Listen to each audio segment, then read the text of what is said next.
नमस्कार साथियों, स्वागत है आपका ऑनलाइन स्टडी ग्रुप में। हिंदी विषय के लिए चलाई जा रही स्पेशल श्रृंखला के अंतर्गत आज की क्लास में हिंदी भाषा, बोली और साहित्य संबंधित टॉपिक को प्रश्नों के माध्यम से कंप्लीट कराया जाएगा। तो चलिए प्रारंभ करते हैं प्रश्नों की श्रृंखला को।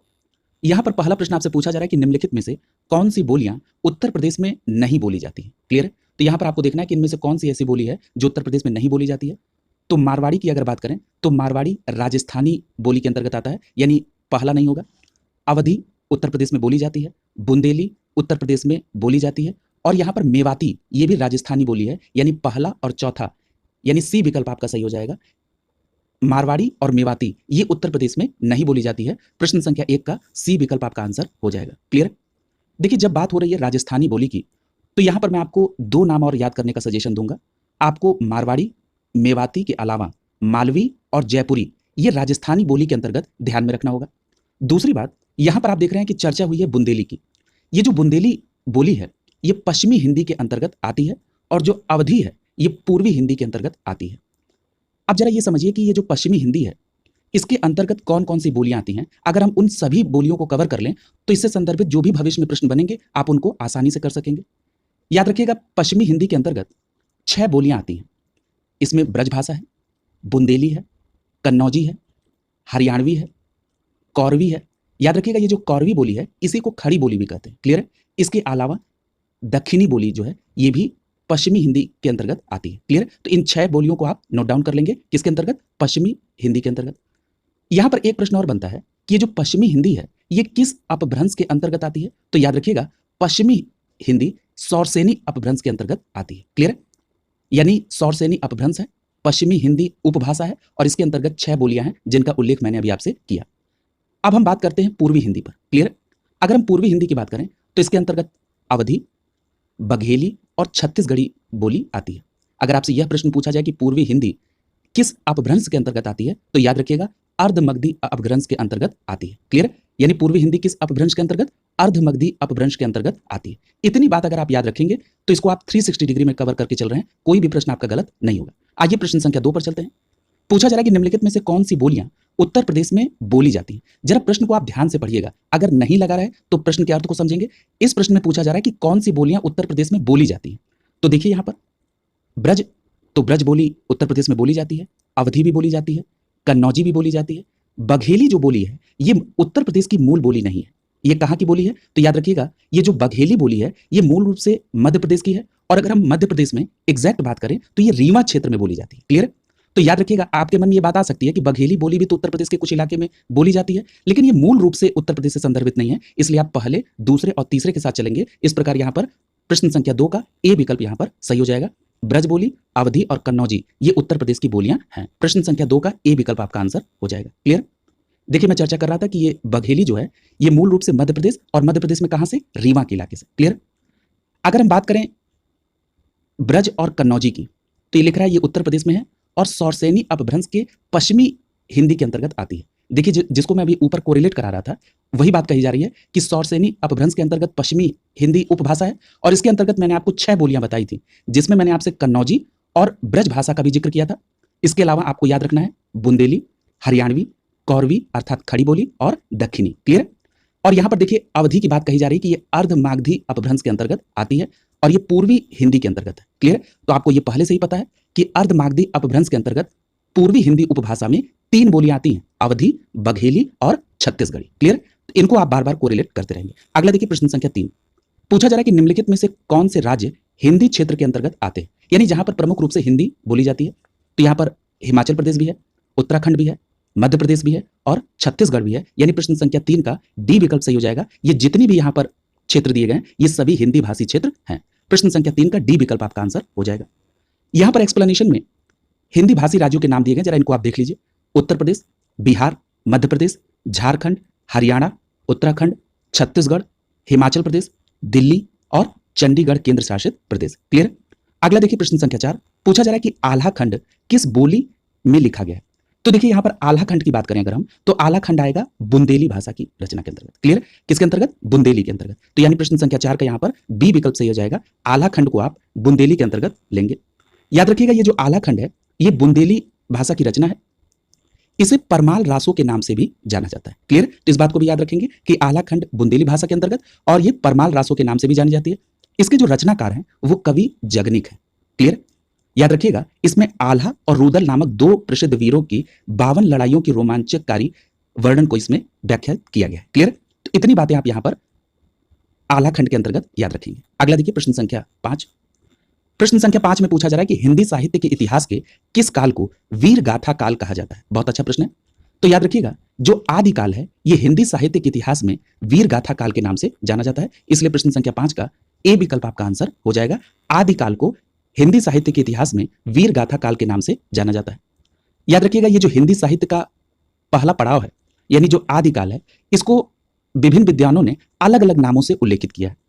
यदि हम बात कर रहे हैं वीर गाथा काल की, तो याद रखिएगा ये जो वीर गाथा काल है ये नाम आचार्य रामचंद्र शुक्ल ने दिया था।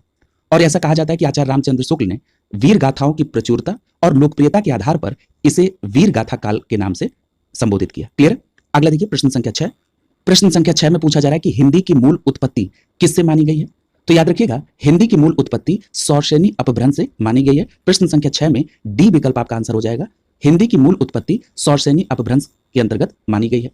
याद रखिएगा, ये जो सौरसेनी अपभ्रंश है इसके अंतर्गत पश्चिमी हिंदी, राजस्थानी, पहाड़ी और गुजराती आदि भाषाओं का विकास हुआ है। और मैंने अभी आपको बताया था कि पश्चिमी हिंदी के अंतर्गत 6 बोलियां आती हैं। क्लियर?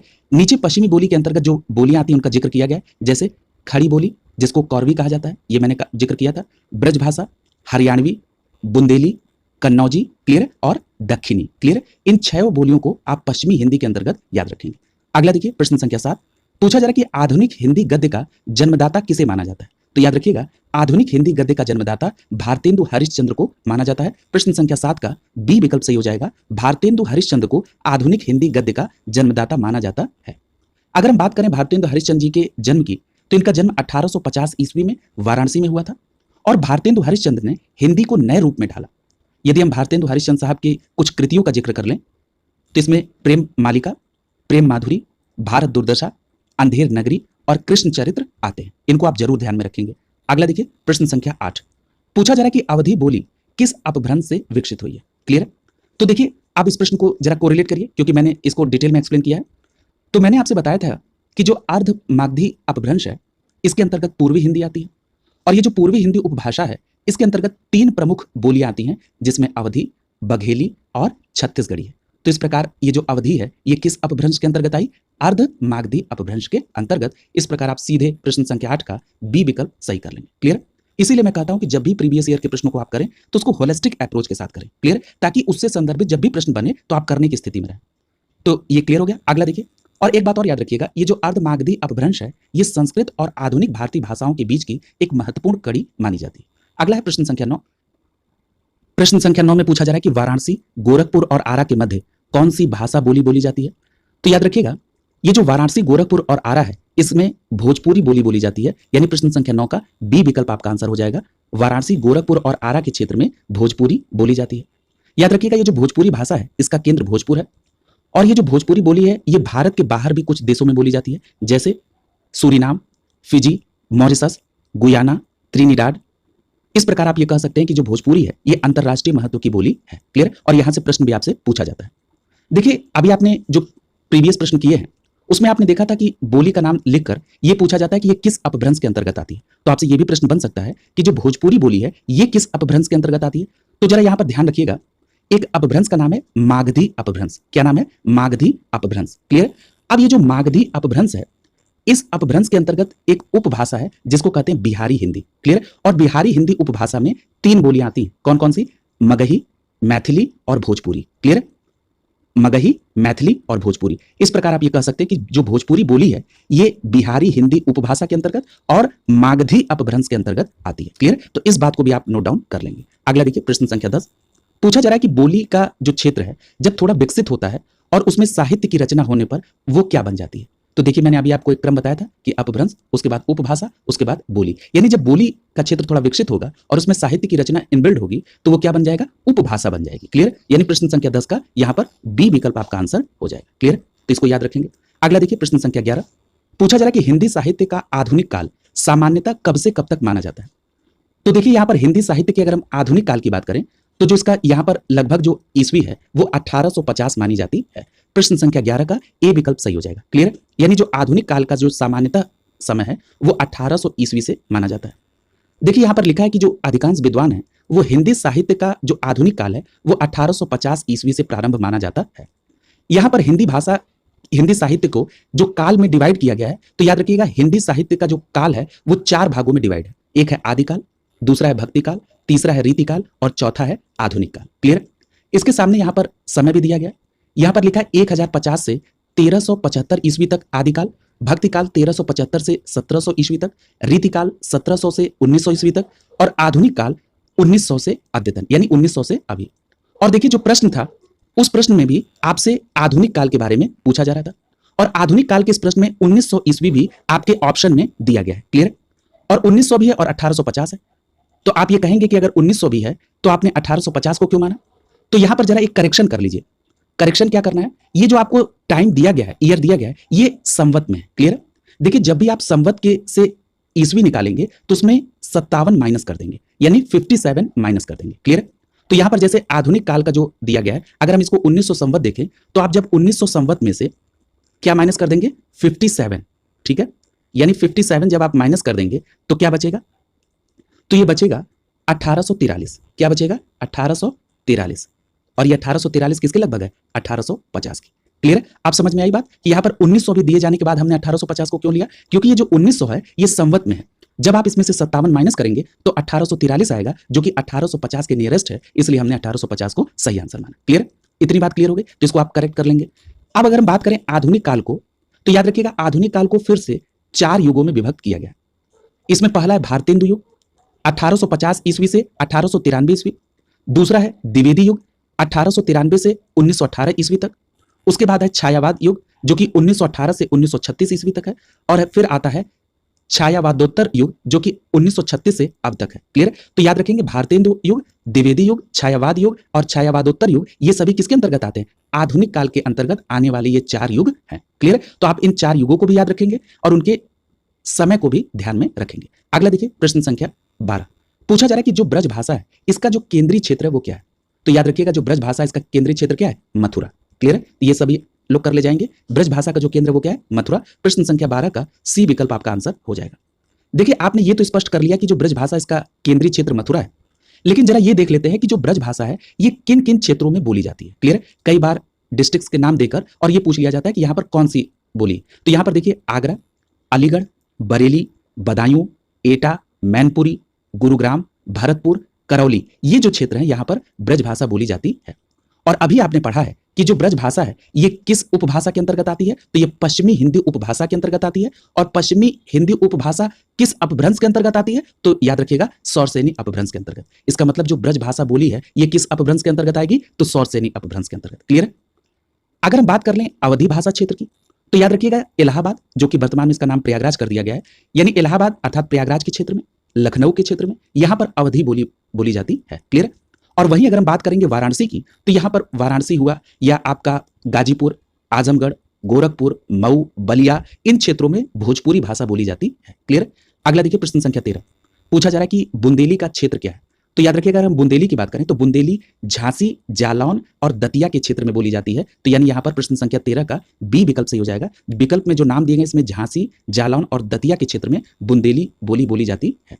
याद रखिएगा ये जो बुंदेली बोली है ये तो स्पष्ट हो गया होगा आपको कि ये किसके अंतर्गत आती है।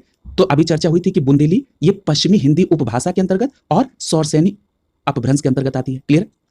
याद रखिएगा ये ओकार बहुला वर्ग की बोली है। क्लियर? और ये जो बुंदेली है ये झांसी, उरई, जालौन, हमीरपुर, मध्य प्रदेश में अगर देखें सागर, ओरछा, दतिया, होशंगाबाद के इलाके में बुंदेली बोली जाती है। क्लियर? अगला देखिए प्रश्न संख्या 14।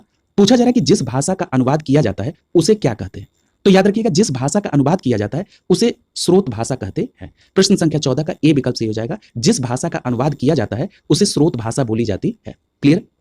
और जिस नई भाषा में अनुवाद करना है उसको क्या कहते हैं? तो उसको लक्ष्य भाषा या प्रस्तुत भाषा कहते हैं। यानी जिस भाषा का अनुवाद किया जाता है उसे स्रोत भाषा और जिस नई भाषा में आप अनुवाद कर रहे हैं उसे लक्ष्य भाषा या प्रस्तुत भाषा कहते हैं। क्लियर? यहां पर एक बात और याद रखिएगा कि एक निश्चित पैमाने के अनुसार लिखी या बोली जाने वाली भाषा मानक भाषा कहलाती है। और इसका पैमाना क्या है? तो इसका पैमाना व्याकरण। क्लियर? अगला देखिए प्रश्न संख्या 15। प्रश्न संख्या 15 में पूछा जा रहा है कि निम्नलिखित में से कौन सी बोली उत्तर प्रदेश में बोली जाती है। तो आप यहां पर देखिए सीधे सीधे आपको दिख रहा है कि जो कन्नौजी बोली है ये उत्तर प्रदेश में बोली जाती है। प्रश्न संख्या 15 का डी विकल्प आपका आंसर हो जाएगा। ये जो कन्नौजी बोली है ये उत्तर प्रदेश में बोली जाती है। क्लियर। और अगर मैं आपसे यह प्रश्न पूछ लूं कि जो कन्नौजी बोली है ये किस उपभाषा के अंतर्गत है, तो आप सीधा जवाब दे देंगे कि पश्चिमी हिंदी उपभाषा के अंतर्गत। और कभी आपसे कोई ये थोड़ा सा टिपिकल करने का प्रयास करे कि ये बता दीजिए कि जो कन्नौजी बोली है ये किस अपभ्रंश के अंतर्गत है, तो आप सीधे जवाब देंगे सौरसेनी अपभ्रंश के अंतर्गत। क्लियर। क्योंकि मैंने आपको बताया कि सौरसेनी अपभ्रंश है, उसके अंतर्गत पश्चिमी हिंदी उपभाषा है, जिसके अंतर्गत 6 बोलियां बोली जाती हैं, जिसमें कन्नौजी भी शामिल है। क्लियर। अब हम बात कर लेते हैं कि जो बांगरू दिया गया है विकल्प ए में, ये कहां बोला जाता है। तो ये याद रखिएगा, बांगरू जो है ये हरियाणा में बोला जाता है। क्लियर। ये जो बांगरू है ये हरियाणा में, और अभी आपने पढ़ा कि हरियाणवी जो बोली है ये किसमें आती है, पश्चिमी हिंदी में। क्लियर। तो ये आती तो पश्चिमी हिंदी में ही है, लेकिन ये हरियाणा के क्षेत्र में बोली जाती है। तो याद रखेंगे बांगरू कहां पर, हरियाणा में। अगर लिखा हो हड़ौती, तो याद रखिएगा हड़ौती कहां पर बोली जाती है, तो हड़ौती बोली जाती है राजस्थान के इलाके में। क्लियर। तो ये राजस्थानी हिंदी की बोली है। क्लियर। इसी तरह अगर हम बुंदेली की बात करें तो बुंदेली भी पश्चिमी हिंदी उपभाषा के अंतर्गत आती है, अर्थात सौरसेनी उपभ्रंश के अंतर्गत आती है, लेकिन ये जो बुंदेली है ये मध्य प्रदेश की प्रमुख बोली है। क्लियर। और बुंदेली की बात करें तो बुंदेली उत्तर प्रदेश में भी बोली जाती है। कहां कहां, उत्तर प्रदेश में झांसी, उरई, जालौन और हमीरपुर इलाके में। क्लियर। अगला देखिए प्रश्न संख्या 16। पूछा जा रहा है कि हिंदी साहित्य को कितने कालखंडों में विभक्त किया गया है। तो अभी इसकी चर्चा हुई है कि जो हिंदी साहित्य का काल है उसे 4 भागों में बांटा गया। क्लियर। तो इस प्रकार यहां पर प्रश्न संख्या 16 का आपका बी विकल्प आंसर हो जाएगा। प्रश्न संख्या 16 का बी विकल्प से हो जाएगा कि जो हिंदी साहित्य का इतिहास है इसे 4 कालखंडों में बांटा गया है।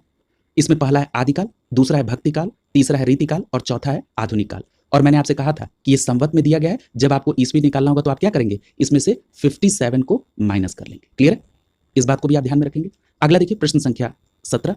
पूछा जा रहा है कि जो पूर्वी हिंदी क्षेत्र है इसमें कौन सी बोली नहीं बोली जाती। तो देखिए हम लोगों ने पूर्वी हिंदी के क्षेत्र में जो बोलियां आती हैं उन सभी बोलियों को कवर कर लिया है, और मैंने आपको बताया था कि जो पूर्वी हिंदी है इसके अंतर्गत 3 प्रमुख रूप से बोलियां होती हैं, अवधी, बघेली और छत्तीसगढ़ी। अवधी, बघेली और छत्तीसगढ़ी। तो यहां पर सी विकल्प आपका सही हो जाएगा, ये पूर्वी हिंदी क्षेत्र के अंतर्गत नहीं बोली जाती है। और अगर मैं एक प्रश्न आपसे पूछ लूं कि मैंने आपको ये बताया था कि ये जो पूर्वी हिंदी क्षेत्र है, ये जो उपभाषा ये किस अपभ्रंश के अंतर्गत आता है, तो याद रखिएगा ये अर्ध मागधी अपभ्रंश के अंतर्गत आता है। यानी ये जो विकल्प में अवधी, छत्तीसगढ़ी और बघेली है ये बोली किस अपभ्रंश के अंतर्गत आती है, तो अर्ध मागधी अपभ्रंश के अंतर्गत। क्लियर। तो जब भी मौका मिले तो आप अपनी जानकारी को जरूर उसको कोरिलेट कर लें। क्लियर।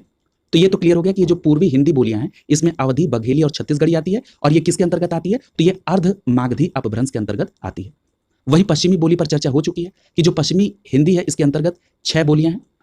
खड़ी बोली या इसको कौरवी भी कहते हैं, हरियाणवी है जिसमें बांगरू आती है, दक्षिणी है, ब्रजभाषा है, बुंदेली है और कन्नौजी है। क्लियर। और ये जो पश्चिमी हिंदी है ये किस उपभ्रंश के अंतर्गत आती है, तो सौरसेनी उपभ्रंश के अंतर्गत आती है। बिहारी हिंदी के अंतर्गत कौन कौन सी बोलियां आती हैं, तो देखिए मैंने अभी पिछले एक प्रश्न में जब भोजपुरी आया था तो वहां पर इसको कोरिलेट कराया था, और मैंने आपसे कहा था कि जो बिहारी हिंदी उपभाषा है इसके अंतर्गत 3 बोलियां आती हैं, भोजपुरी, मगही और मैथिली। और याद करिए मैंने आपसे यह भी प्रश्न पूछा था और उसको कोरिलेट किया था कि ये जो बिहारी हिंदी उपभाषा है ये किस अपभ्रंश से आती है, तो याद रखिएगा मागधी अपभ्रंश से। यानी ये जो बिहारी हिंदी है ये किस अपभ्रंश से है, मागधी अपभ्रंश से आती है। क्लियर। और अगला जो है वो है पहाड़ी हिंदी जिसमें कुमायूनी और गढ़वाली आती है। क्लियर। तो ये बिल्कुल स्पष्ट हो गया। अगला देखिए प्रश्न संख्या 18। पूछा जा रहा है कि हिंदी भाषा राज्य के अंतर्गत कौन सा राज्य नहीं आता है। तो देखिए अभी चर्चा हुई थी और यहां पर आपको सीधा दिख रहा है कि जो महाराष्ट्र का इलाका है यहां पर मराठी बोली जाती है। क्लियर। प्रश्न संख्या 18 का डी विकल्प सही हो जाएगा। और मराठी और हिंदी भाषी के क्षेत्र में आप महाराष्ट्र के इलाकों में एक विवाद भी देखते हैं। क्लियर। तो इन सभी बातों को ध्यान में रखते हुए अगर आपको कई बार ऐसा भी होता है कि प्रश्न अगर प्रत्यक्ष रूप से नहीं आ रहा है, आप अपने अनुभवों से, आप अपनी जानकारी से भी उसको कोरिलेट करके उस प्रश्न को सॉल्व कर सकते हैं। तो प्रश्न संख्या 18 का यहां पर डी विकल्प आपका आंसर हो जाएगा। तो महाराष्ट्र में मराठी बोली जाती है, और इसके अंतर्गत आपने देख लिया कि जो हिंदी भाषा है ये हिमाचल प्रदेश, हरियाणा, राजस्थान, दिल्ली केंद्र शासित प्रदेश, उत्तर प्रदेश, उत्तराखंड, छत्तीसगढ़, झारखंड, मध्य प्रदेश, बिहार, पंजाब, क्लियर, और चंडीगढ़ केंद्र शासित प्रदेश में बोली जाती है। अगला देखिए प्रश्न संख्या 19। पूछा जा रहा है कि जो ब्रज हिंदी किस उपभाषा के अंतर्गत आती है। क्लियर। तो अभी चर्चा हुई थी कि जो ब्रज भाषा है ये किस में आती है, तो जो ब्रज भाषा है ये पश्चिमी हिंदी उपभाषा के अंतर्गत आती है। कई बार चर्चा हुई थी कि जो पश्चिमी हिंदी है इसके अंतर्गत 6 बोलियां आती हैं जिसमें ब्रज भाषा भी है। तो आपका यहां पर क्या सही हो जाएगा, प्रश्न संख्या 19 का सी विकल्प सही हो जाएगा। ये जो ब्रज भाषा बोली है ये पश्चिमी हिंदी उपभाषा के अंतर्गत आती है। और अगर ये पूछ लिया जाए कि पश्चिमी हिंदी उपभाषा किस अपभ्रंश से आती है, तो आपका सीधा जवाब क्या हो जाएगा, सौरसेनी उपभ्रंश से, सौरसेनी अपभ्रंश से। क्लियर। प्रश्न संख्या 19 का सी विकल्प यहां पर आपका आंसर हो जाएगा। क्लियर। तो ये चर्चा हो गई है। राजस्थानी की बात करें तो देखिए राजस्थानी के अंतर्गत मारवाड़ी आती है, और मारवाड़ी की बात करें तो ये पर्टिकुलर पश्चिमी राजस्थानी के इलाकों में, इसके अलावा जयपुरी, इसको आप ढूढ़ाड़ी भी बोलते हैं जो कि पूर्वी राजस्थान के इलाके में, मेवाती बोली बोली जाती है जो कि उत्तरी राजस्थान में, और इसके अलावा मालवी बोली बोली जाती है जो कि दक्षिणी राजस्थानी में बोली जाती है। इसको भी आप याद रखेंगे कि राजस्थान में किस क्षेत्र वाइज कौन सी बोली बोली जाती है। क्लियर। अगर हम बात कर लें पश्चिमी हिंदी की तो इस पर पूरी डिटेल चर्चा हुई है कि 6 बोलियां होती हैं और ये किस अपभ्रंश से आती है, सौरसेनी अपभ्रंश से। अगला है पूर्वी हिंदी, इसकी भी बात हुई है, अवधी, बघेली और छत्तीसगढ़ी आती है। और ये जो पूर्वी हिंदी है ये जो पूर्वी हिंदी उपभाषा ये किस अपभ्रंश के अंतर्गत, तो अर्ध मागधी अपभ्रंश के अंतर्गत। बिहारी हिंदी उपभाषा में भी 3 बोलियां, भोजपुरी, मगही और मैथिली, और किस अपभ्रंश के अंतर्गत, तो मागधी अपभ्रंश के अंतर्गत। और उसके बाद कुमायूनी और गढ़वाली जो है पहाड़ी उपभाषा के अंतर्गत बोली जाती है। यानी यहां पर जो भी नाम दिए गए सभी उपभाषाएं और इस साइड में बोलियां। क्लियर। अब मैंने इसको कई बार आपको रिपीट करा दिया है। प्रश्न संख्या 20 में पूछा जा रहा है कि जयपुरी का स्थानीय नाम क्या है। तो देखिए अभी ऊपर चर्चा हुई थी कि जयपुरी का स्थानीय नाम क्या है, तो याद रखिएगा ढूढ़ाड़ी। क्लियर। यानी प्रश्न संख्या 20 का सी विकल्प सही हो जाएगा, जयपुरी का स्थानीय नाम ढूढ़ाड़ी है। क्लियर। तो इसको भी ध्यान रखेंगे कि इस तरह से भी प्रश्न पूछे जाते हैं। यदि हम कुछ बोलियों की स्थानीय नाम की चर्चा कर लें तो याद रखिएगा हरियाणवी के अंतर्गत जो आती है वो बांगरू और देशवाली। यानी जब भी आपको बांगरू और देशवाली बोली रहे तो सीधे आप उसको हरियाणवी से कोरिलेट करेंगे। इसके अलावा अगर आपसे पूछा जाए कि अंतर्वेदी तो ये ब्रज भाषा से, बुंदेलखंडी ये बुंदेली से, कोशली और बैसवाड़ी ये अवधी से, खड़ी बोली कौरवी से, छत्तीसगढ़ी में अल्टाढ़ी और लरिया, याद रखिएगा छत्तीसगढ़ी में अल्टाही और लरिया, और बघेली में रिवाई आता है। क्लियर। यानी ये इनकी कुछ स्थानीय नाम है इन बोलियों के। क्लियर। तो इनको याद रखेंगे, यहां से प्रश्न बन रहे हैं। अगला देखिए प्रश्न संख्या 21 पूछा जा रहा है कि जो मध्यकालीन भारतीय आर्य भाषा है उसका काल क्या है। तो याद रखिएगा ये जो मध्यकालीन भारतीय आर्य भाषा है इसके काल को आप देखेंगे तो ये 500 ईस्वी पूर्व से 1000 ईस्वी तक है। यानी इस प्रकार प्रश्न संख्या 21 का ए विकल्प आपका यहां पर आंसर हो जाएगा। क्लियर। यानी मध्यकालीन भारतीय आर्य भाषा 500 ईसा पूर्व से 1000 ईसा पूर्व है। देखिए जो भारतीय आर्य भाषा है इसका जो कालक्रम है, इसका विभाजन है, इसमें पहला विभाजन है प्राचीन भारतीय आर्य भाषा का।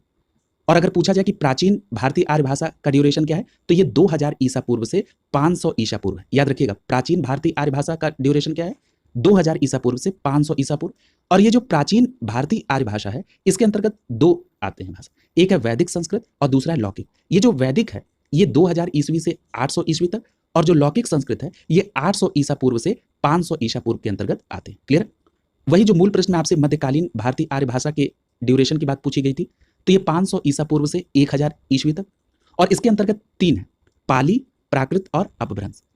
पाली ये 500 ईसा पूर्व से पहली ईस्वी तक, प्राकृत की बात करें तो पहली ईस्वी से 500 ईस्वी तक, और जो अपभ्रंश है ये 500 ईस्वी से 1000 ईस्वी तक आती है। और जो तीसरा क्लासिफिकेशन है वो है आधुनिक भारतीय आर्य भाषा का जो कि 1000 ईस्वी से अब तक आती है। क्लियर।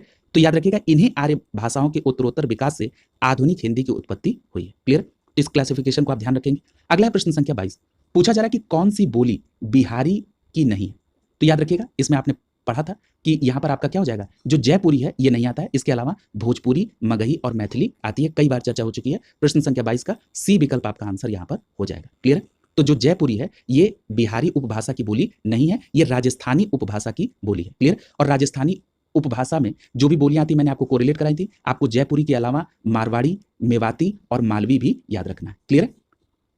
अगर हम बात कर लें राजस्थानी उपभाषा किस अपभ्रंश से विकसित हुई तो याद करिए इसको भी मैंने आपसे बताया था, ये सौरसेनी अपभ्रंश से विकसित हुई है। क्लियर। और भोजपुरी, मगही, मैथिली जो है ये बिहारी उपभाषा की बोलियां आती हैं। क्लियर। और ये जो बिहारी हिंदी भाषा है ये इसका किस अपभ्रंश से विकसित हुई है, तो मागधी अपभ्रंश से। क्लियर। जो मैं आपको बार बार कोरिलेट करा रहा था यहां पर उसका वर्णन किया भी गया है। अगला प्रश्न संख्या 23 पूछा जा रहा है कि देवनागरी लिपि का जो सर्वप्रथम प्रयोग है वो कहां पर हुआ। तो याद रखिएगा जो देवनागरी लिपि का सर्वप्रथम प्रयोग हुआ है ये जयभट्ट के शिलालेख में हुआ है। यहां पर प्रश्न संख्या 23 का डी विकल्प सही हो जाएगा, जयभट्ट के शिलालेख में देवनागरी लिपि का सर्वप्रथम प्रयोग हुआ है। तो इसको याद रखिएगा। प्रश्न संख्या 24 पूछा जा रहा है कि कौन सी प्राचीन भाषा नहीं है। तो यहां पर जो विकल्प दिए गए इसमें प्राचीन भाषा कौन सी नहीं है, पंजाबी। क्लियर। तो यहां पर क्या हो जाएगा, प्रश्न संख्या 24 का बी विकल्प सही हो जाएगा, ये जो पंजाबी है ये प्राचीन भाषा नहीं है। क्लियर। अब यहां पर एक बात और याद रखिएगा कि जो भाषा के विकास का क्रम है अगर आप इसको देखेंगे तो संस्कृत, उसके बाद पाली, प्राकृत, अपभ्रंश, अवहट और प्राचीन हिंदी। ठीक है। तो इस सीक्वेंस को भी आप याद रखेंगे। प्रश्न संख्या 25 में पूछा जा रहा है कि निम्नलिखित में से कौन सी बोली उत्तर प्रदेश में नहीं है। क्लियर।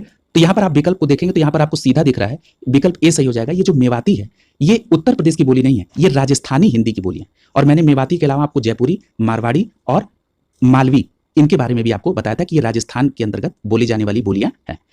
वहीं पर कन्नौजी, भोजपुरी और ब्रज ये सभी बोलियां उत्तर प्रदेश में बोली जाती हैं, इसलिए प्रश्न संख्या 25 का ए विकल्प आपका आंसर हो जाएगा। क्लियर?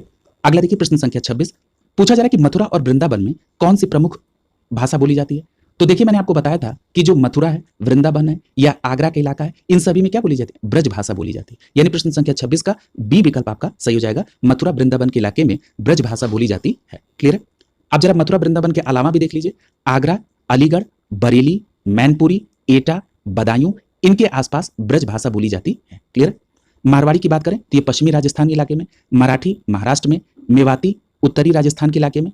वहीं अगर हम बात करें मालवी की तो ये दक्षिणी राजस्थान के इलाके में, कुमायूनी ये उत्तराखंड और हिमाचल प्रदेश में, भोजपुरी ये बिहार और उत्तर प्रदेश में बोली जाती है। क्लियर? अगला देखिए प्रश्न संख्या 27, पूछा जा रहा है कि उत्तर प्रदेश में कौन सी भाषा नहीं बोली जाती है। तो याद रखिएगा यहाँ पर आपका सीधे सीधे डी विकल्प से हो जाएगा कि उत्तर प्रदेश में पहाड़ी भाषा नहीं बोली जाती है, बल्कि ब्रज भाषा, कन्नौजी और अवधी ये तीनों उत्तर प्रदेश में बोली जाती हैं। प्रश्न संख्या 27 का यहाँ पर डी विकल्प आपका आंसर हो जाएगा। अगला देखिए प्रश्न संख्या 28, पूछा जा रहा है कि किस क्षेत्र की बोली को काशिका कहा जाता है। क्लियर? तो याद रखिएगा ये जो वाराणसी क्षेत्र की बोली है इसको काशिका कहा जाता है। क्लियर? काशी से काशिका बना, यानी प्रश्न संख्या 28 का सी विकल्प से हो जाएगा, काशिका जो है ये वाराणसी क्षेत्र की बोली को कहा जाता है। क्लियर? और याद रखिएगा ये जो काशिका भाषा का विस्तार है ये भोजपुरी भाषा क्षेत्र के पश्चिमी हिस्से से लेकर अवधी भाषा के क्षेत्र तक आती है। ये वाराणसी और उसके आसपास के क्षेत्र में बोली जाती है। याद रखिएगा भाषाई परिवार के अनुसार ये जो काशिका है ये भारतीय आर्य भाषा है। क्लियर? और ये याद रखिएगा कि ये जो काशिका है भाषा अगर जिले वाइज देखें तो वाराणसी, आजमगढ़, इलाहाबाद में बोली जाती है और ये काशी के नाम पे इसका नाम काशिका पड़ा है। क्लियर? अगला देखिए प्रश्न संख्या 29, पूछा जा रहा है कि खड़ी बोली निकली है किससे। तो अभी इस पर चर्चा हुई कि खड़ी बोली पश्चिमी हिंदी उपभाषा के अंतर्गत या सौरसेनी अपभ्रंश के अंतर्गत। और याद करिए जब खड़ी बोली की बात हो रही थी तो मैंने आपसे कहा था कि जो कौरवी है ये खड़ी बोली इसको भी कहते हैं। तो यानी यहाँ पर आपका बी विकल्प आंसर हो जाएगा, ये जो खड़ी बोली है ये पश्चिमी हिंदी उपभाषा के अंतर्गत आती है। क्लियर? यानी प्रश्न संख्या 29 का यहाँ पर बी विकल्प आपका आंसर हो जाएगा। क्लियर? और पश्चिमी हिंदी के अंतर्गत आपने देखा था कौरवी यानी खड़ी बोली, बांगरू, हरियाणवी, ब्रजभाषा, बुंदेली और कन्नौजी बोली बोली जाती है। वहीं पूर्वी भाषा में अवधी, बघेली और छत्तीसगढ़ी, बिहारी उपभाषा में भोजपुरी, मगही और मैथिली, और राजस्थानी हिंदी में मारवाड़ी, जयपुरी या दुढ़ाड़ी, मेवाती और मालवी ये राजस्थानी हिंदी के अंतर्गत आते हैं। ये कई बार हो चुका है। अगला है प्रश्न संख्या 30, पूछा जा रहा है कि हिंदी खड़ी बोली किस अपभ्रंश से विकसित हुई। तो देखिए मैं अभी ऊपर कोरिलेट कर रहा था आपसे कि जो खड़ी बोली है ये क्या है, कौरवी के अंतर्गत, और ये कौरवी बोली किस में आती है तो ये पश्चिमी हिंदी उपभाषा के अंतर्गत। और पश्चिमी हिंदी उपभाषा किस अपभ्रंश से है तो ये सौरसेनी अपभ्रंश से है, इसलिए आपका यहाँ पर प्रश्न संख्या 30 का बी विकल्प आपका आंसर हो जाएगा। क्लियर है? अगला देखिए, अब मैं इसको कई बार कोरिलेट कर चुका हूँ, ठीक है। यहाँ पर एक बात और देख लीजिए कि जो सौरसेनी अपभ्रंश है इससे पश्चिमी हिंदी के अलावा राजस्थानी और ब्रज भाषा है। यहाँ पर एक बात याद रखिएगा, ये जो खड़ी बोली है ये सौरसेनी, ये भी आप पढ़ चुके हैं, इसमें मागधी अपभ्रंश से बिहारी, बंगाली, उड़िया, असमिया और ब्राचड़ अपभ्रंश से, याद रखिएगा, ब्राचड़ अपभ्रंश से सिंधी का विकास हुआ। उसी तरह से अर्ध मागधी अपभ्रंश से पूर्वी हिंदी, अवधी, बघेली, छत्तीसगढ़ी आदि भाषाएं विकसित हुई हैं। इनको डिटेल में है, यहाँ पर नया है ब्राचड़ अपभ्रंश से सिंधी। क्लियर? अगला देखिए प्रश्न संख्या 31, पूछा जा रहा है कि कन्नड़ का संबंध किस भाषा परिवार से है। तो याद रखिएगा जब कन्नड़ की बात होगी तो ये द्रविड़ भाषा परिवार से संबंधित होगा। यहाँ पर प्रश्न संख्या 31 का बी विकल्प से हो जाएगा, जो कन्नड़ है इसका संबंध द्रविड़ भाषा परिवार से है। प्रश्न संख्या 31 का बी विकल्प आपका आंसर हो जाएगा। क्लियर? अब जरा द्रविड़ भाषा परिवार में जो भाषाएं आ रही हैं जरा उन सभी को देख लीजिए। तो इसमें तमिल है, तेलुगु है, कन्नड़ है और मलयालम है। ये तमिल, तेलुगु, कन्नड़ और मलयालम किस भाषा परिवार के अंतर्गत तो द्रविड़ भाषा परिवार के अंतर्गत आती है। क्लियर है? इसके अतिरिक्त जो भारोपी भाषा परिवार के अंतर्गत आने वाली हैं इसमें संस्कृत, पाली, प्राकृत, अपभ्रंश, हिंदी, उड़िया, बंगाली, पंजाबी भाषाएं आती हैं। क्लियर? तो इन सभी को आप ध्यान में रखेंगे। अगला देखिए प्रश्न संख्या 32, पूछा जा रहा है कि ब्रज भाषा का विकास किस अपभ्रंश से हुआ। तो आपका सीधा जवाब क्या होगा, सौरसेनी अपभ्रंश से हुआ। और किस उपभाषा के अंतर्गत आता है तो ये पश्चिमी हिंदी उपभाषा के अंतर्गत आता है। क्लियर? तो यहाँ पर प्रश्न संख्या 32 का ए विकल्प आपका आंसर हो जाएगा। क्लियर? तो इस पर कई बार चर्चा हो चुकी है। हम अगले प्रश्न की तरफ चल रहे हैं। प्रश्न संख्या 33, पूछा जा रहा है कि हिंदी भाषा का प्रथम प्रामाणिक ग्रंथ कौन सा है। तो याद रखिएगा हिंदी भाषा का जो प्रथम प्रामाणिक ग्रंथ है वो पृथ्वीराज रासो का है, यानी प्रश्न संख्या 33 का सी विकल्प आपका आंसर यहाँ पर हो जाएगा। क्लियर है? तो याद रखिएगा हिंदी भाषा का जो प्रथम प्रामाणिक ग्रंथ है वो पृथ्वीराज रासो है। और ये किसके द्वारा रचित है? तो कवि चंद्र बरदाई द्वारा रचित ये है। और ये जो चंद्र बरदाई कवि के द्वारा पृथ्वीराज रासो है, जो कि हिंदी भाषा का प्रथम प्रामाणिक ग्रंथ है, इस महाकाव्य में किसके जीवन चरित्र का वर्णन है? तो याद रखिएगा पृथ्वीराज चौहान के जीवन चरित्र का वर्णन किया गया है। क्लियर है? यहां पर एक बात और याद रखिएगा, ये जो पृथ्वीराज रासो है, ये हिंदी के वीर रस का सर्वश्रेष्ठ महाकाव्य है। क्लियर है? अगला देखिए प्रश्न संख्या 34। प्रश्न संख्या 34 में पूछा जा रहा है कि निम्नलिखित में से कौन सा हिंदी साहित्य का काल विभाजन नहीं है? ठीक है, तो यहां पर अभी आपने पढ़ा था कि जो हिंदी साहित्य का काल विभाजन है वो 4 प्रकार से है। एक है आदिकाल, भक्तिकाल, रीतिकाल और आधुनिक काल। तो यहां पर कौन सा नहीं है? तो यहां पर संयुक्त काल नहीं होगा। प्रश्न संख्या 34 का यहां पर डी विकल्प आपका आंसर हो जाएगा। क्लियर? तो ये आपने इसमें देखा था। अगला देखिए प्रश्न संख्या 35। पूछा जा रहा है कि इलाहाबाद में बोली जाने वाली बोली कौन सी है? तो अभी चर्चा हुई थी कि इलाहाबाद में क्या बोली जाती है? अवधी। क्लियर? तो यहां पर प्रश्न संख्या 35 का बी विकल्प आपका आंसर हो जाएगा। इलाहाबाद यानी प्रयागराज के इलाके में और लखनऊ के क्षेत्र में ये अवधी बोली बोली जाती है। प्रश्न संख्या 35 का बी विकल्प आपका आंसर हो जाएगा। क्लियर? यहां पर एक बात और याद रखिएगा कि ये तो आपने जान लिया कि इलाहाबाद में अवधी बोली जाती है।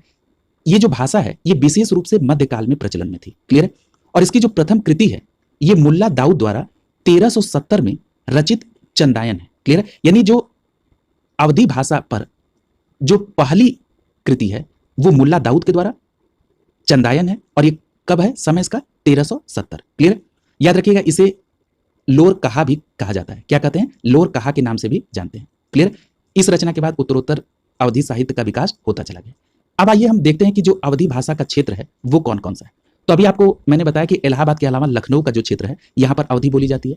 अयोध्या, रायबरेली, सीतापुर, फैजाबाद, गोंडा, प्रतापगढ़, इन क्षेत्रों में अवधी बोली जाती है। क्लियर? याद रखेंगे, यहां से प्रश्न बनते हैं।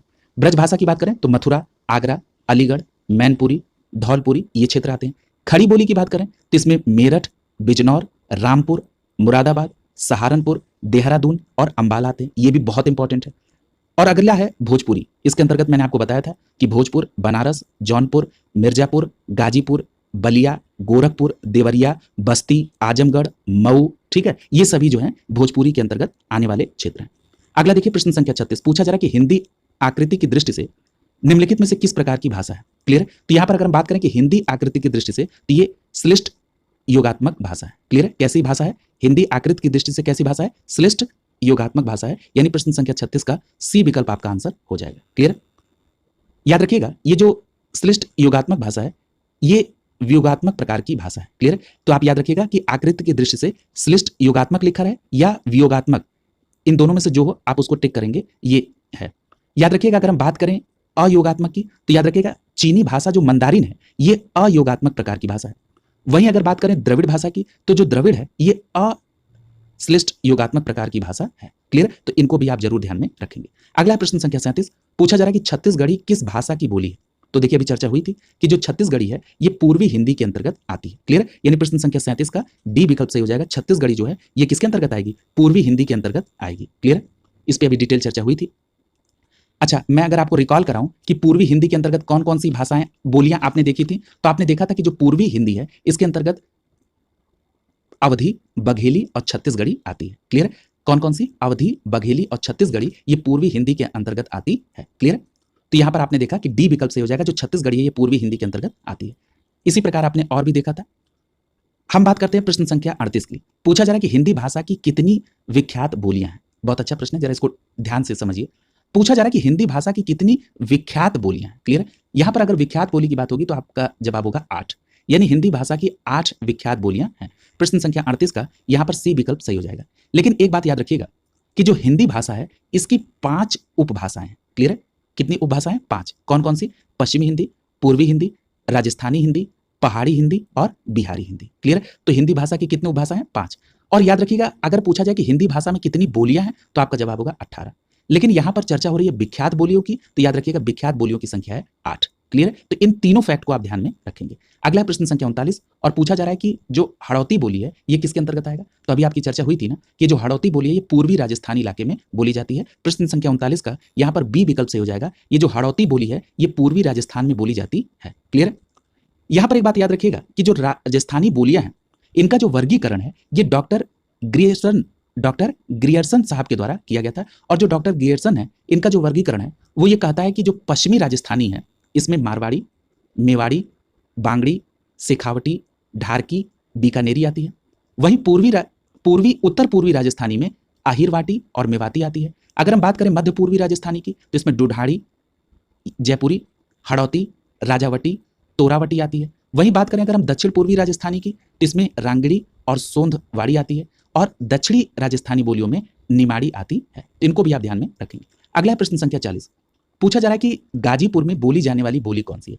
तो आपका सीधा जवाब क्या हो जाएगा? भोजपुरी। यानी प्रश्न संख्या 40 का बी विकल्प से हो जाएगा, गाजीपुर में भोजपुरी बोली बोली जाती है। ठीक है, तो ये क्लियर हो गया। कई बार चर्चा भी हुई कि भोजपुर, छपरा, बक्सर, सिवान ये बिहार में, और उत्तर प्रदेश में बलिया, आजमगढ़, कुशीनगर, महाराजगंज, देवरिया, बनारस, मऊ, ठीक है, इन सभी इलाकों में भोजपुरी बोली जाती है। वहीं अवधि की बात करें तो फैजाबाद, अयोध्या, लखनऊ, सुल्तानपुर, इलाहाबाद, क्लियर, प्रतापगढ़। खड़ी बोली की बात करें तो मेरठ, सहारनपुर, रामपुर, दिल्ली, और बघेली की बात करें तो रीवा के इलाके में बोली जाती है। क्लियर। अगला देखिए प्रश्न संख्या 41।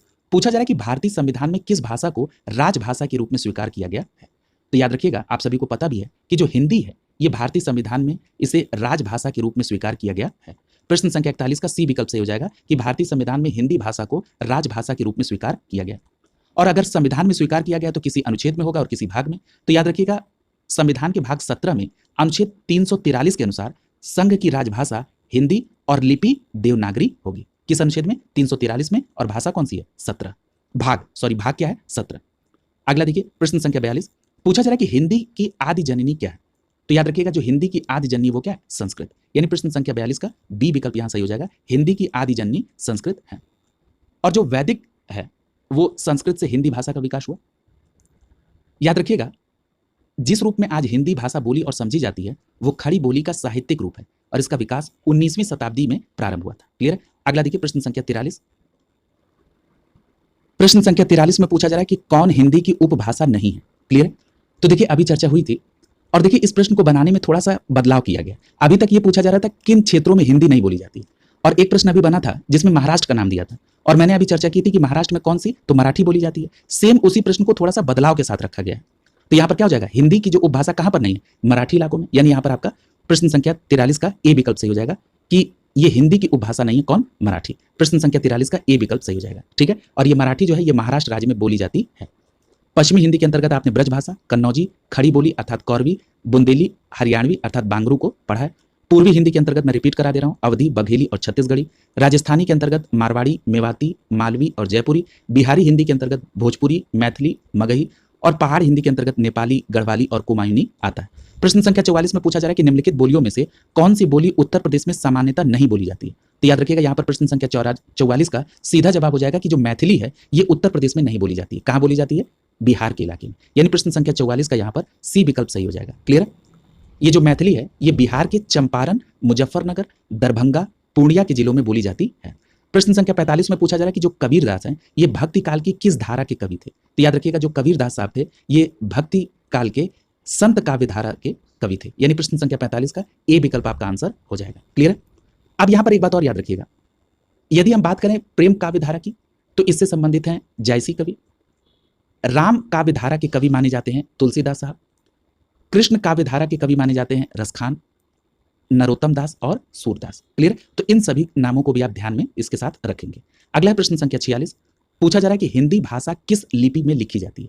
तो अभी आपने पढ़ा था कि किसमें? देवनागरी लिपि में। क्लियर। यानी यहाँ पर प्रश्न संख्या 46 का सी विकल्प सही हो जाएगा, जो हिंदी भाषा है ये देवनागरी लिपि में लिखी जाती है। क्लियर। और इसके संदर्भ में आपने एक अनुच्छेद भी पढ़ा था कि अनुच्छेद 343 में कहा गया कि जो संघ की राजभाषा है वो हिंदी होगी और लिपि देवनागरी होगी, जिसका उल्लेख भाग 17 में किया गया है। क्लियर। तो ये भी बात याद रखेंगे।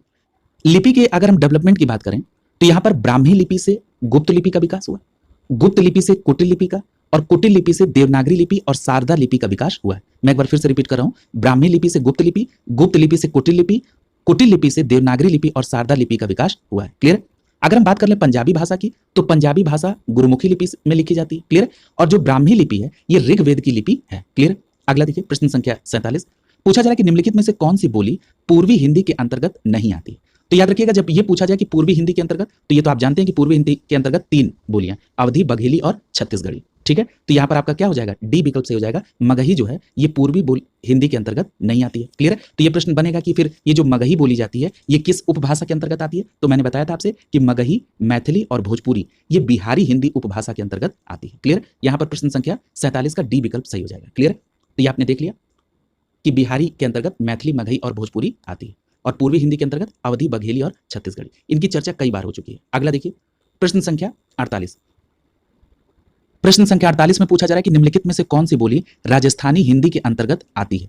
तो याद रखिएगा, अगर हम बात करें राजस्थानी हिंदी के अंतर्गत, तो आपने पढ़ा कि जो मेवाती है ये बोली राजस्थानी हिंदी के अंतर्गत आती है। प्रश्न संख्या 48 का सी विकल्प सही हो जाएगा। मेवाती जो बोली है ये राजस्थानी हिंदी के अंतर्गत, इसके अलावा मालवी, मारवाड़ी और जयपुरी बोली भी राजस्थानी हिंदी के अंतर्गत आती है। अगला देखिए प्रश्न संख्या 49। पूछा जा रहा है कि हिंदी के अतिरिक्त कौन सी भाषा देवनागरी लिपि में लिखी जाती है। तो याद रखिएगा, हिंदी के अतिरिक्त जो नेपाली भाषा है ये देवनागरी लिपि में लिखी जाती है। यहां पर प्रश्न संख्या 49 का डी विकल्प सही हो जाएगा कि हिंदी के अतिरिक्त नेपाली भाषा देवनागरी लिपि में लिखी जाती है। अगर हम बात करें सिंधी की लिपि की, तो याद रखिएगा सिंधी भाषा की जो लिपि है वो है लंडा। अगर हम बात करें कि ये सिंधी और किस लिपि में लिखी जाती है, तो ये गुरुमुखी और फारसी लिपि में भी लिखी जाती है। क्लियर। पंजाबी की बात करें तो अभी चर्चा हुई थी कि पंजाबी भाषा की लिपि क्या है, गुरुमुखी है। और जो बांग्ला है ये प्राचीन देवनागरी लिपि से विकसित बांग्ला लिपि में लिखी जाती है। क्लियर। अगला देखिए प्रश्न संख्या 50। पूछा जा रहा है कि आचार्य रामचंद्र शुक्ल का हिंदी साहित्य में किस विधा में प्रवेश हुआ। तो याद रखिएगा, ये जो आचार्य रामचंद्र शुक्ल साहब थे ये हिंदी साहित्य में आलोचना विधा में इनका प्रवेश हुआ। यानी यहां पर प्रश्न संख्या 50 का ए विकल्प आपका आंसर हो जाएगा। प्रश्न संख्या 51 में पूछा जा रहा है कि रीतिकाल को श्रृंगार काल की संज्ञा किसने दी। तो याद रखिएगा, रीतिकाल को श्रृंगार काल की जो संज्ञा है ये विश्वनाथ प्रसाद मिश्र ने दी। किसने? विश्वनाथ प्रसाद मिश्र ने। प्रश्न संख्या 51 का ए विकल्प आपका आंसर हो जाएगा। यहां पर आपने एक बात तो स्पष्ट रूप से देख लिया कि जो विश्वनाथ प्रसाद मिश्र थे इन्होंने रीतिकाल को श्रृंगार काल कहा। क्लियर। यानी रीतिकाल को श्रृंगार काल किसने कहा? विश्वनाथ प्रसाद मिश्र ने। वहीं अगर हम बात करें रमाशंकर शुक्ल रसाल साहब की, तो इन्होंने रीतिकाल को क्या कहा? कलाकाल कहा। क्या कहा? कलाकाल। यानी रीतिकाल को कलाकाल कहा किसने? रमाशंकर शुक्ल रसाल ने। वहीं अगर बात करें मिश्र बंधु की, तो मिश्र बंधुओं ने रीतिकाल को अलंकार काल कहा। क्लियर। और आचार्य रामचंद्र शुक्ल ने इसे रीतिकाल कहा। क्लियर। यानी रीतिकाल किसने कहा? रामचंद्र शुक्ल ने। यह बात भी आप ध्यान में रखिएगा। अगला देखिए प्रश्न संख्या 52। पूछा जा रहा है कि पश्चिमी हिंदी के अंतर्गत कौन सी बोली आती है। तो सीधा जवाब क्या हो जाएगा? कन्नौजी। यानी प्रश्न संख्या 52 का ए विकल्प आपका आंसर हो जाएगा। अगला है प्रश्न संख्या 53। पूछा जा रहा है कि भाषा के शुद्ध रूप का ज्ञान किससे होता है। तो याद रखिएगा, भाषा के जो शुद्ध रूप का ज्ञान है वो व्याकरण से होता है। प्रश्न संख्या 53 का बी विकल्प सही हो जाएगा। हम लोगों ने पूर्व में इसकी चर्चा भी की थी। अगला देखिए प्रश्न संख्या 54। प्रश्न संख्या 54 में पूछा जा रहा है कि मानक हिंदी का आधार क्या है। तो याद रखिएगा, मानक हिंदी का आधार है खड़ी बोली। क्लियर है। प्रश्न संख्या 54 का ए विकल्प सही हो जाएगा। खड़ी बोली मानक हिंदी का आधार है। क्लियर। देखिए, मानक का सेंस है आदर्श, श्रेष्ठ अथवा परिनिष्ठित। क्लियर। यहां पर एक बात याद रखिएगा, जिस भाषा रूप का व्यवहार, पत्राचार, सरकारी कामकाज, सामाजिक, सांस्कृतिक आदान प्रदान में समान स्तर पर होता है वह भाषा मानक रूप कहलाती है। क्लियर। अगला देखिए प्रश्न संख्या 55। पूछा जा रहा है कि पूर्वी हिंदी विकसित हुई है कहां से। तो याद रखिएगा, पूर्वी हिंदी अर्धमागधी अपभ्रंश से विकसित हुई। यानी प्रश्न संख्या 55 का बी विकल्प आपका आंसर हो जाएगा। क्लियर। और इस पूर्वी हिंदी के अंतर्गत 3 बोलियां, अवधी, बघेली और छत्तीसगढ़ी। अगला है प्रश्न संख्या 56। पूछा जा रहा है कि भारत में आर्य भाषा का आरंभ कब हुआ। तो याद रखिएगा, भारत में आर्य भाषा का आरंभ 1500 ईस्वी पूर्व के आसपास हुआ। यानी प्रश्न संख्या 56 का बी विकल्प यहां से हो जाएगा। 1500 ईसा पूर्व के आसपास आर्य भाषा का आरंभ हुआ। क्लियर। याद रखिएगा, प्राचीन भारतीय आर्य भाषा का जो प्रयोग है वो लगभग 1500 ईसा पूर्व से 500 ईसा पूर्व तक हुआ। इसके अंतर्गत वैदिक संस्कृत और लौकिक संस्कृत का विकास हुआ। या पढ़ चुके हैं कि मध्यकालीन भारतीय आर्य भाषा का विकास 500 ईसा पूर्व से 1000 ईस्वी तक। इसके अंतर्गत पाली, प्राकृत, अपभ्रंश भाषा का विकास हुआ। और अगर हम बात करें आधुनिक भारतीय आर्य भाषा की, तो इसका ड्यूरेशन है 1000 ईस्वी से अब तक, और इसके अंतर्गत हिंदी और हिंदीतर भाषाओं का विकास हुआ है। क्लियर। अगला देखिए प्रश्न संख्या 57। पूछा जा रहा है कि निम्नलिखित में से कौन सी बोली उत्तर प्रदेश की नहीं है। तो याद रखिएगा, यहां पर जो जयपुरी है ये बोली उत्तर प्रदेश की नहीं है बल्कि ये राजस्थान की है। यहां पर प्रश्न संख्या 57 का डी विकल्प आपका आंसर हो जाएगा। क्लियर। अगला देखिए प्रश्न संख्या 58। पूछा जा रहा है कि किस बोली ने पर सर्ग लगाया जाता है। तो याद रखिएगा, जो ने पर सर्ग है ये खड़ी बोली में लगाया जाता है। प्रश्न संख्या 58 का बी विकल्प सही हो जाएगा। जो खड़ी बोली है इसमें ने पर सर्ग लगाया जाता है। जरा इसको भी समझ लीजिए, जो खड़ी बोली है इसमें ने पर सर्ग लगाया जाता है और ये ओकार बहुला बोली है। कौन सी? खड़ी बोली। इसमें मैंने, तुमने, तूने, तुन्ने आदि शब्द प्रचलित हैं किसमें? खड़ी बोली में। और अगर हम बात करेंगे अवधी बोली की, तो ये जो अवधी बोली है ये आकार बहुला है। इसमें जबन, तवन, कवन, तोर, हमार, तोका, मोका ये सभी शब्द प्रचलित हैं किसमें? अवधी बोली में। अगर हम राजस्थानी बोली की बात करें तो ये ओकार बहुला है। यहां पर ड़ वर्ग की बोली अधिक बोली जाती है, जैसे मारो, भारो, कोण, काढ़ा। क्लियर। और अगर हम बात कर लें ब्रज भाषा की, तो ये जो ब्रज की बोली है इसमें क्रियापद की बोली ओकार वाली है, ठीक है। इसमें कैसे बोलते हैं, गयो, खायो, भयो, पढ़ायो, ठीक है। इस तरह की जो बोली है ये ब्रज क्षेत्र में बोली जाती है। क्लियर, तो इनको भी आप ध्यान में रखेंगे। इस प्रकार यहाँ पर बोलियों के संदर्भ में जो भी प्रश्न थे उसको हम लोगों ने विस्तृत व्याख्या के साथ कंप्लीट कर लिया। अगली क्लास में नए टॉपिक के साथ मुलाकात होगी और जो कल की क्लास है इस क्लास में हम लोग रचना और रचनाकार और उनकी विधाओं का उल्लेख करेंगे और इसको होलिस्टिक अप्रोच के साथ कवर करेंगे, ताकि इन क्षेत्रों से जो प्रश्न आपके गलत होते हैं वो गलत ना हो पाए और आप पूरे कॉन्फिडेंस के साथ प्रश्नों को अटेम्प्ट करें। शुभकामनाओं के साथ आप सभी का बहुत बहुत धन्यवाद।